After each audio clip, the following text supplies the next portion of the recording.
The United States and the Philippines will sign a new 10-year security agreement on Monday. Now, the deal allows more U.S. troops, ships, and warplanes to rotate through the Philippines, but says the U.S. will not see new bases constructed.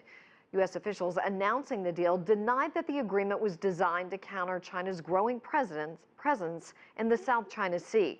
Nathan King joins us now from our newsroom. Nathan.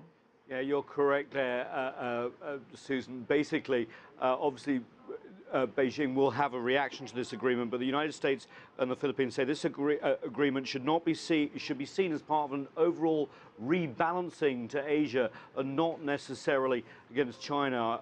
Announcing the agreement, quote, the U.S. National Security Council said will allow us enhanced rotational presence of facilities in the Philippines. It is not a basing agreement. This is not the sort of return to bases, so to speak, but rather what it does, it's a framework that will allow us to train and exercise with the armed forces of the Philippines on a range of missions. You know, even before this agreement, the U.S. military has been ramping up its presence in the Philippines.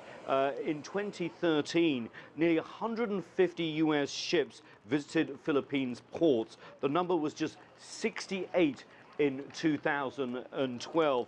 But as the timing comes as Beijing and Manila are in dispute over Hongwan Island, or the Scarborough Shoal as it's known in the Philippines, there are also other maritime disputes between the Philippines and China, as well as other claimants in the South China Sea.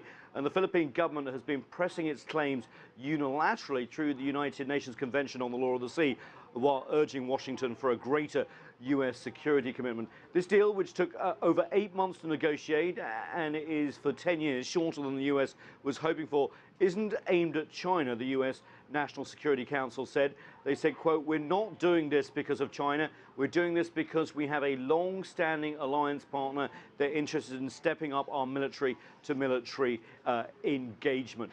But basically, what we also have to say is that the U.S. Says it will train forces in the Philippines for humanitarian missions like the one conducted in the wake of Typhoon Yolanda, as well as for maritime security. The boost in U.S. forces in the Philippines, however, as we've indicated, isn't without opposition. U.S. forces were expelled from its former colony in 1991, and opposition figures in the Philippines are worried that the U.S. may seek to re-establish large bases like the one at Subic Bay, which was actually the largest base they had in Asia outside of U.S. territories.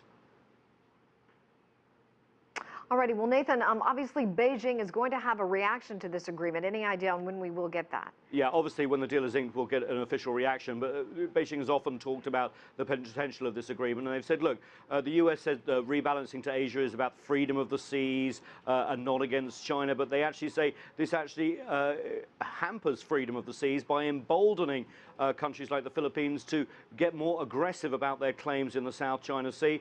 And, you know, this is not just the only single agreement that the US is inking in the South China Sea. They have similar and growing relationships with other ASEAN members like Singapore.